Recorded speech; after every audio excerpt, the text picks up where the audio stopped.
Aujourd'hui, prenons le temps d'étudier la parole de Dieu avec le sermon intitulé « La vérité qui appartient à Dieu ». Avant de commencer le sermon d'aujourd'hui, je vais vous raconter une histoire. Garder cette histoire à l'esprit nous aidera à étudier le sermon d'aujourd'hui. Il y avait un cours de calcul dans une école primaire. L'enseignante a écrit une question au tableau comme suit. 2 plus 1 égale... L'enseignante a posé la question et a appelé un élève. Il est venu et a essayé d'écrire la réponse. Cependant, il semblait ne pas être bon en calcul. Puisque la question est « Qu'est-ce que 2 plus 1 font ?», vous pouvez même utiliser vos doigts pour obtenir la réponse. Au lieu de le faire, il s'est demandé « Quelle est la réponse ?» En se grattant la tête, il s'est retourné et a vu que son ami lui avait donné la réponse, qui est 3. Cependant, au lieu d'écrire 3 au tableau, il a simplement écrit « OK » et est retourné à sa place avec confiance. Son ami lui a enseigné 1, 2, 3. Alors la réponse est 3. Cependant, il l'a confondu avec « OK », a simplement écrit 2 plus 1 égale « OK » et est retourné à sa place. Quand j'ai entendu cette histoire, j'en suis venu à penser, de quel point de vue devons-nous accepter la parole de vérité que Dieu nous a transmise? Selon que nous comprenons cela comme « OK » ou « 3 », nous pouvons avoir une bonne réponse ou une mauvaise réponse. N'est-ce pas une question importante à laquelle il faut penser? Bien sûr, personne n'écrira « OK » parce qu'il ne connaît pas la réponse pour 2 plus 1. Probablement, je pense que quelqu'un a inventé cette histoire pour s'amuser. Cependant, même si l'on nous donne clairement la réponse, 2 plus 1 égale 3, si nous acceptons cela comme « OK » sans regarder le chiffre 3, ce sera un problème. De là, la mauvaise réponse est sortie et le mauvais chemin, pas le bon, est créé. Aujourd'hui, afin de conduire l'humanité au royaume éternel des cieux, Dieu a mis beaucoup de paroles de vérité dans la Bible et a transmis les messages de vérité au peuple céleste sur cette terre par l'intermédiaire des prophètes. N'y a-t-il pas beaucoup de gens dans le monde qui croient en Dieu, comme le sable sur le bord de la mer? Même s'il y en a beaucoup, ils ne sont pas capables de transmettre avec précision les paroles de Dieu. Dieu leur a dit que la réponse est 3. Mais comme ils l'acceptent comme « OK », peuvent-ils avoir la bonne réponse? Ils ne peuvent pas avoir la bonne réponse, n'est-ce pas? C'est pourquoi Dieu nous a donné cet enseignement dans 2 Pierre, chapitre 3. Voyons ensemble 2 Pierre, chapitre 3, verset 16. 2 Pierre, chapitre 3, verset 16. Il est écrit « C'est ce qu'il fait dans toutes les lettres, où il parle de ces choses, dans lesquelles il y a des points difficiles à comprendre, dont les personnes ignorantes et mal affermies tordent le sens, comme celui des autres Écritures, pour leur propre ruine. »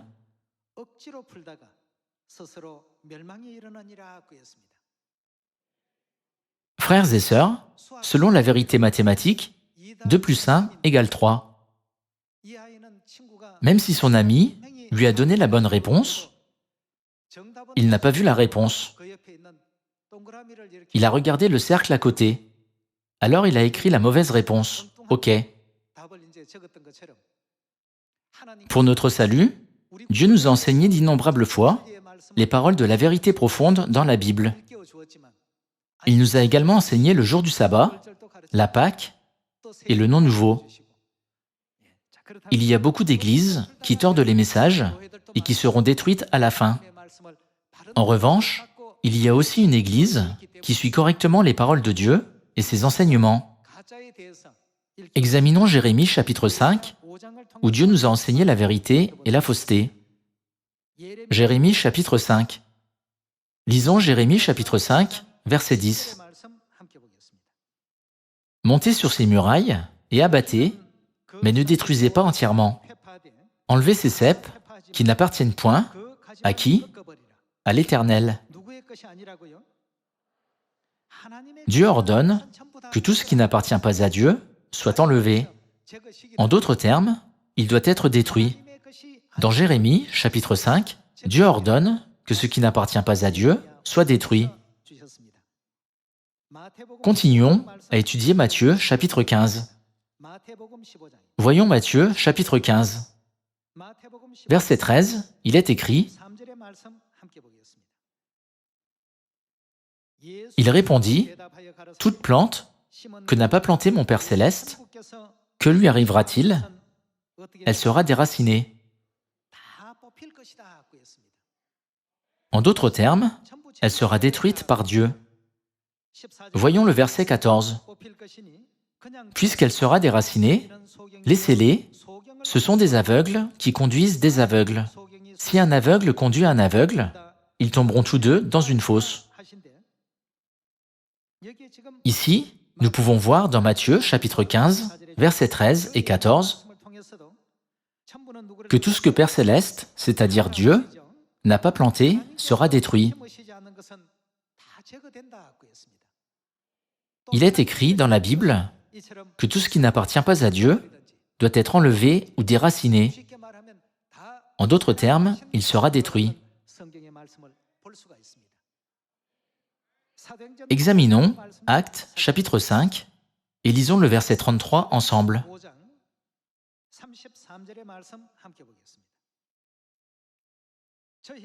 Furieux de ces paroles, il voulait les faire mourir. Mais un pharisien, nommé Gamaliel, docteur de la loi, estimé de tout le peuple, se leva dans le Sanhédrin et ordonna de faire sortir un instant les apôtres. Puis il leur dit: « Hommes israélites, prenez garde à ce que vous allez faire à l'égard de ces gens, car il n'y a pas longtemps que parut Teudas, qui se donnait pour quelqu'un, et auquel se rallièrent environ 400 hommes. Il fut tué, et tous ceux qui l'avaient suivi furent mis en déroute et réduits à rien. Après lui, parut Judas, le Galiléen, à l'époque du recensement, et il attira du monde à son parti. Il périt aussi, et tous ceux qui l'avaient suivi furent dispersés. Et maintenant, je vous le dis, ne vous occupez plus de ces hommes, et laissez-les aller. Si cette entreprise ou cette œuvre vient des hommes, que se passera-t-il? Elle se détruira. Mais si elle vient de Dieu, vous ne pourrez la détruire. Ne courez pas le risque d'avoir combattu contre Dieu. Ils se rangèrent à son avis, et ayant appelé les apôtres, ils les firent battre de verges, ils leur défendirent de parler au nom de Jésus, et ils les relâchèrent. Les apôtres se retirèrent de devant le Sanhédrin, joyeux d'avoir été jugés dignes de subir des outrages pour le nom de Jésus. Et chaque jour, dans le temple et dans les maisons, ils ne cessaient d'enseigner et d'annoncer la bonne nouvelle de Jésus-Christ. D'après les paroles écrites dans Jérémie chapitre 5, Matthieu chapitre 15 et Actes chapitre 5, nous pouvons voir que ce qui appartient à Dieu ne peut jamais être détruit par l'homme, n'est-ce pas? L'homme ne peut jamais détruire ce qui appartient à Dieu. Mais qu'en est-il de ce qui n'appartient pas à Dieu? Dieu a ordonné qu'il soit déraciné et détruit.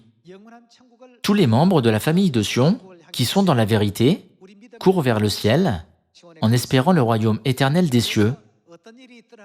C'est la raison pour laquelle nous devons être ceux qui obéissent aux enseignements de Père Céleste et de Mère Céleste, quoi qu'il arrive. Alors, puisqu'il y a d'innombrables églises dans le monde, quelle est celle que Dieu lui-même a établie? Le nom de l'Église nous permet déjà de savoir si l'Église a été établie par Dieu ou non. Ouvrons 1 Corinthiens, chapitre 1. 1 Corinthiens, chapitre 1, verset 1. Paul, appelé à être apôtre de Jésus-Christ par la volonté de Dieu, et le frère Sotsène, à l'Église de Dieu qui est à Corinthe. Le nom de l'Église est-il dans la Bible ou non? Oui, il l'est. Le nom est l'Église de Dieu.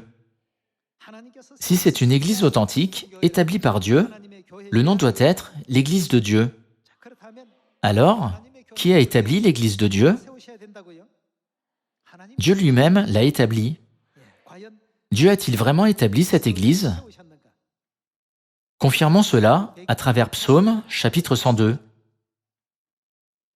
Voyons Psaume, chapitre 102, verset 13.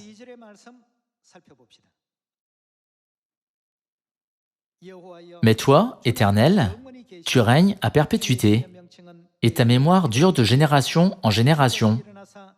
Tu te lèveras, tu auras pitié de Sion, car le temps d'avoir pitié d'elle, le temps fixé, est à son terme.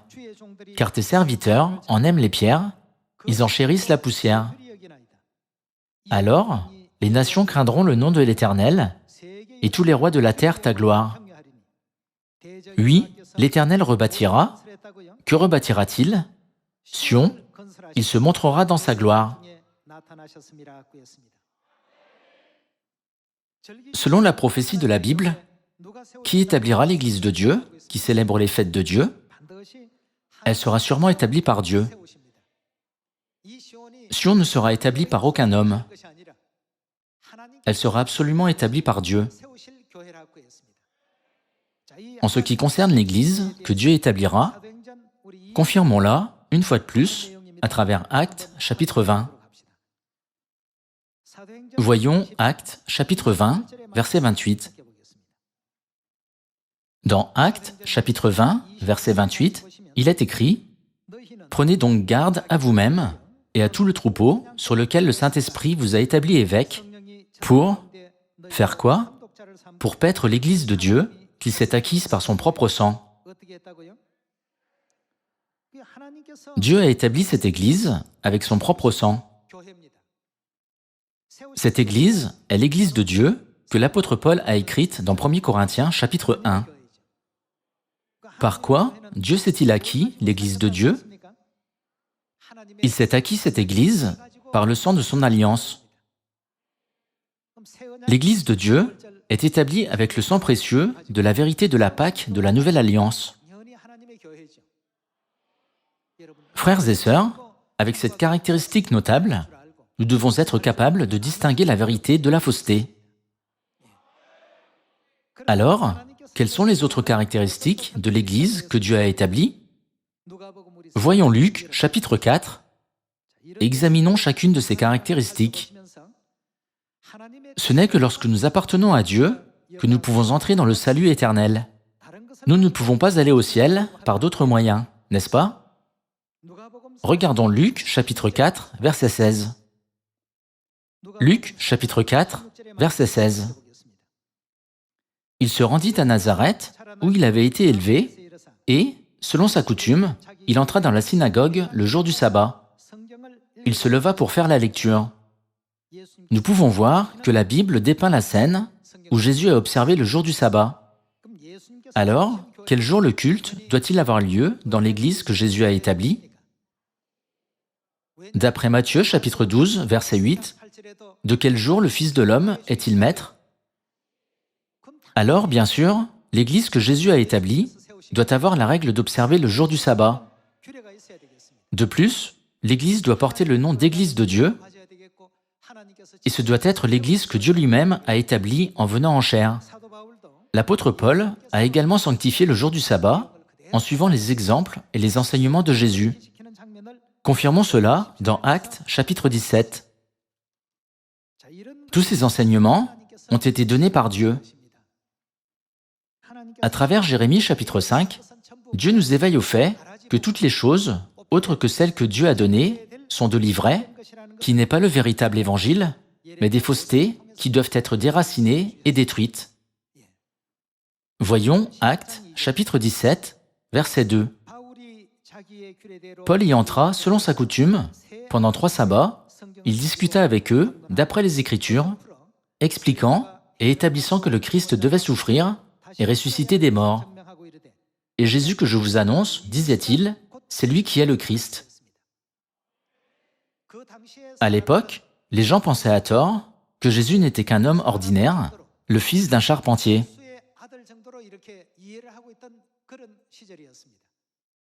Cependant, l'apôtre Paul a discuté avec eux, d'après les Écritures, en disant « Jésus, que vous appelez le fils d'un charpentier, n'est autre que le Messie, le Christ, que nous attendions. » De cette manière, il témoignait et prêchait chaque jour de sabbat.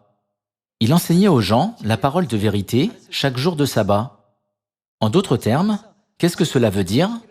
L'apôtre Paul a-t-il également observé le jour du sabbat? Bien sûr, l'apôtre Paul a observé le jour du sabbat. Par conséquent, si nous observons le jour du sabbat, pourquoi observons-nous le jour du sabbat? À qui appartient le jour du sabbat? Nous n'avons pas besoin de garder quelque chose qui n'appartient pas à Dieu. Dieu a dit dans Exode, chapitre 20, verset 8, « Souviens-toi du jour de repos pour… faire quoi? Pour le sanctifier. » Suivant cet enseignement, Jésus a observé le jour du sabbat selon la règle de la Nouvelle Alliance, et l'apôtre Paul a également observé le jour du sabbat selon la règle de la Nouvelle Alliance. Même s'il a reçu l'Évangile, après l'ascension de Jésus, il a continué à observer le jour du sabbat par la suite. Quand nous disons le jour du sabbat, cela ne signifie pas le culte du dimanche que les églises observent aujourd'hui, mais le 7e jour, le samedi, n'est-ce pas? Quand j'ai parlé à quelqu'un du jour du sabbat, il a dit que lui aussi observait le jour du sabbat. Je lui ai demandé, quel jour de la semaine observez-vous le jour du sabbat? Il a dit qu'il observait le jour du sabbat le dimanche. Quelle est la raison pour laquelle les gens observent le jour du sabbat le dimanche? Le jour du sabbat, qui est observé le dimanche, appartient-il à Dieu? Non, ce n'est pas le cas. Ils commettent maintenant l'acte insensé de ne pas voir la bonne réponse 3, mais de la comprendre comme « OK ». Alors, Dieu a-t-il vraiment dit que nous devions observer le culte du dimanche? Examinons la bonne réponse dans Matthieu chapitre 28. Dans Matthieu chapitre 28, verset 1, il est écrit « Après le sabbat, à l'aube, de quel jour de la semaine? À l'aube du premier jour de la semaine. » Comment le lendemain du jour du sabbat est-il appelé le premier jour de la semaine? Les jours de la semaine sont dimanche, lundi, mardi, mercredi, jeudi, vendredi et samedi. Puisque le jour du sabbat est le 7e jour, après le 7e jour, nous retournons au premier jour. Autrefois, les jours de la semaine étaient exprimés comme le premier jour, le 2e jour, le 3e jour, le 4e jour, le 5e jour, le 6e jour et le 7e jour. Puisqu'il est écrit dans Genèse chapitre 2, il se reposa au 7e jour, le 7e jour doit toujours être le jour du sabbat. Cependant, quel jour est venu après le 7e jour? Le premier jour est venu. Selon la Bible, il est écrit « le premier jour de la semaine », n'est-ce pas? Le premier jour de la semaine est venu après le sabbat. Que s'est-il passé le premier jour de la semaine? À l'aube du premier jour de la semaine, Marie de Magdala et l'autre Marie allèrent voir le sépulcre. Et voici, il y eut un grand tremblement de terre, car un ange du Seigneur descendit du ciel, vint rouler la pierre et s'assit dessus. Son aspect était comme l'éclair, et son vêtement blanc comme la neige. Les gardes tremblèrent de peur et devinrent comme morts. Mais l'ange prit la parole et dit aux femmes, « Pour vous, ne craignez pas, car je sais que vous cherchez Jésus qui a été crucifié. Il n'est point ici, il est ressuscité, comme il l'avait dit. Il est écrit, il est ressuscité. » Quel jour de la semaine la résurrection a-t-elle eu lieu? La résurrection a eu lieu le premier jour.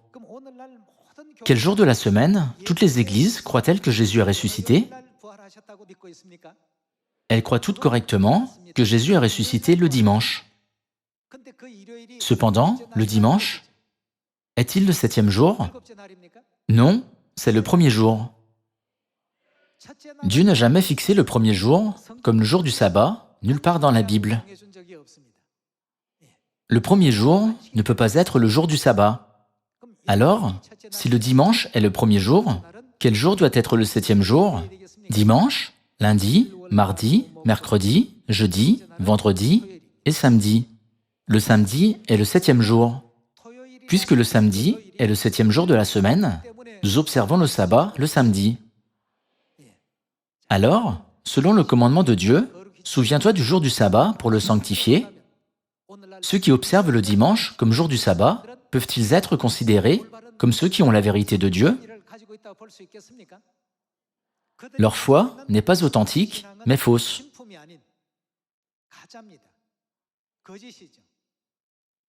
Elle est fausse sur la base des paroles écrites dans la Bible.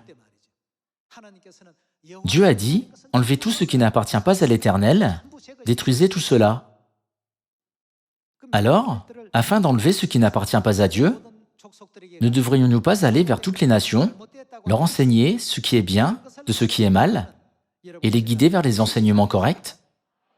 Qu'est-ce que Dieu nous a ordonné de faire?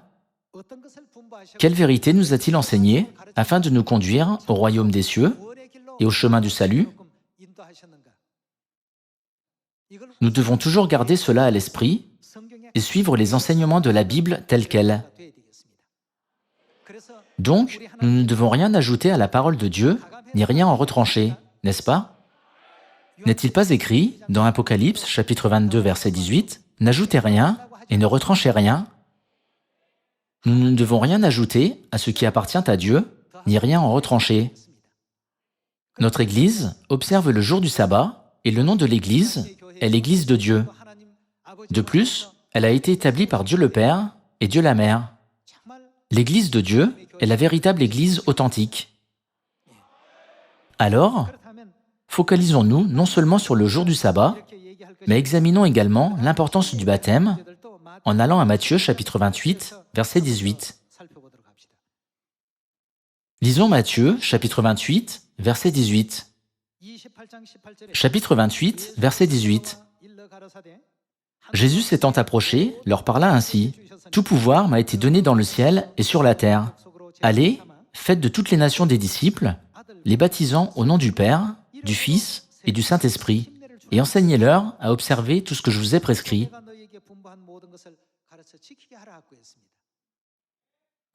Parmi la vérité que Dieu a plantée ces jours-ci, il doit y avoir le nom de Dieu lorsqu'il a agi en tant que Père, le nom de Dieu lorsqu'il a agi en tant que Fils, et le nom de Dieu lorsqu'il a agi en tant que Saint-Esprit. Nous devons connaître tous les noms et nous devons y croire. Cependant, si nous ne connaissons pas les noms, pouvons-nous y croire? Nous devons les connaître pour y croire. C'est pourquoi le prophète Ésaïe a écrit cette prophétie dans Ésaïe chapitre 51. Voyons Ésaïe chapitre 51, verset 3. Dans Ésaïe chapitre 51, verset 3, il est écrit « Ainsi l'Éternel a pitié de Sion, il a pitié de toutes ses ruines. Il rendra son désert semblable à un Éden, et sa terre aride à un jardin de l'Éternel. La joie et l'allégresse se trouveront au milieu d'elle, les actions de grâce et le chant des cantiques. Mon peuple, sois attentif. Ma nation, prête-moi l'oreille. Car la loi sortira de moi, et j'établirai ma loi pour être la lumière des peuples. Ma justice est proche, mon salut va paraître, et mes bras jugeront les peuples. Les îles espéreront en moi, elles se confieront en mon bras. Levez les yeux vers le ciel, et regardez en bas sur la terre, car les cieux s'évanouiront comme une fumée, la terre tombera en lambeaux, comme un vêtement, et ses habitants périront comme des mouches. Mais mon salut durera éternellement, et ma justice n'aura point de fin. Écoutez-moi, vous qui connaissez la justice, peuple qui a ma loi dans ton cœur, ne craignez pas l'opprobre des hommes, et ne tremblez pas devant leurs outrages.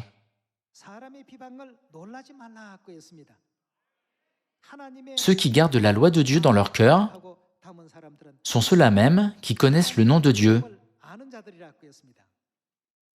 Continuons à lire Ésaïe, chapitre 52, verset 5. Chapitre 52, verset 5. « Et maintenant, qu'ai-je à faire, dit l'Éternel, quand mon peuple a été gratuitement enlevé? Ces tyrans poussent des cris, dit l'Éternel, et toute la durée du jour, mon nom est outragé. C'est pourquoi mon peuple connaîtra mon nom. » Ceux qui gardent la loi de Dieu dans leur cœur, la loi du jour du sabbat, la loi de la Pâque et la loi de la Nouvelle Alliance, quel nom doivent-ils connaître? Ils doivent connaître le nom de Dieu. Cependant, quand nous demandons aux gens qui vont à l'église quel est le nom du Saint-Esprit, personne ne connaît la réponse. Quel est le nom du Père? Ils disent Jéhovah. Quel est le nom du Fils? Ils disent Jésus. Cependant, quand nous demandons quel est le nom du Saint-Esprit, Ils répondent, le nom du Saint-Esprit est le Saint-Esprit. Quoi d'autre? C'est une réponse très courante que les gens donnent. Les gens qui ont les lois de Dieu correctement dans leur cœur et qui ont ce qui appartient à Dieu doivent connaître le nom de Dieu. Connaître son nom signifie non seulement le connaître, mais aussi croire en son nom. Alors, connaissez-vous le nom du Père? Connaissez-vous le nom du Fils? Connaissez-vous le nom du Saint-Esprit? Dieu a dit, baptisez les gens au nom du Père, du Fils et du Saint-Esprit. Par conséquent, nous devons connaître les noms afin de baptiser les gens en ces noms. Le baptême qui n'est pas conduit en ces noms est un faux baptême. Sans la promesse du pardon des péchés, c'est un faux baptême. Il y a le nom du Père, le nom du Fils et le nom du Saint-Esprit. Puisque le temps du Saint-Esprit a commencé, ne devrions-nous pas être baptisés au nom du Père, du Fils et du Saint-Esprit en cette époque? C'est pourquoi Dieu a dit, « Mon peuple connaîtra certainement mon nom ». Relisons le verset 6. C'est pourquoi mon peuple connaîtra mon nom, c'est pourquoi il saura en ce jour que c'est moi qui parle, me voici. Pour cette raison, quel nom Dieu portera-t-il, autre que le nom de Jésus, lorsqu'il reviendra au temps du Saint-Esprit? La Bible a déjà prophétisé que Dieu viendrait sur cette terre avec un nom nouveau, le Christ Ansan-On. Nous ne devons pas recevoir n'importe quel baptême, mais un baptême qui a la signification du pardon des péchés. Pour cette raison, Jésus nous a demandé de baptiser les gens au nom du Père, du Fils et du Saint-Esprit. Alors, nous pouvons dire que lorsque nous sommes baptisés au nom du Père, au nom du Fils et au nom du Saint-Esprit, ce baptême est un baptême parfait, n'est-ce pas? Nous avons tous reçu un baptême si parfait. Avec cette vérité, comparons les églises du monde avec l'Église de Dieu et découvrons quelle Église est authentique et quelle Église est fausse à travers la Bible que Dieu nous a donnée. Alors, vous comprendrez certainement quelle Église est la véritable Église.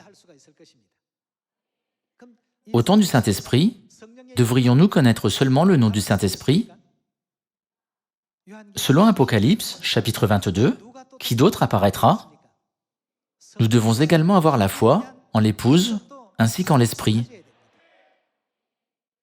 Allons à Apocalypse, chapitre 22, et lisons le verset 17.